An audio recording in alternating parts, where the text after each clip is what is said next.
এটা একটা পিঙ্ক জবা বা গোলাপি রঙের জবা।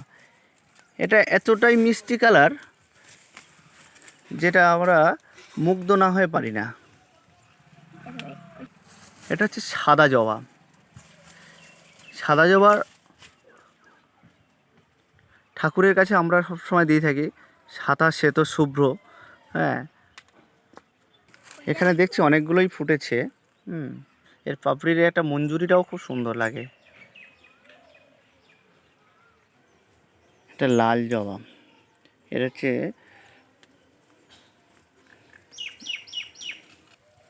হচ্ছে চন্দন জবা যেটাকে বলা হয়। ঠিক আছে, মাঝখানে একটা লালচে একটা বর্ডার রয়েছে। তো আমি একসাথে 4 রকম জবাকে পেলাম বাগানের মধ্যে, তাই একটু ছোট্ট করে একটু আপনাদেরকে দেখাবার চেষ্টা করলাম।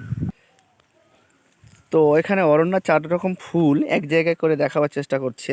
4 রকম কালার, একটা লাল, হ্যাঁ, একটা গোলাপি, একটা সাদা, একটা চন্দন জবা। নমস্কার বন্ধু, থ্যাংক ইউ।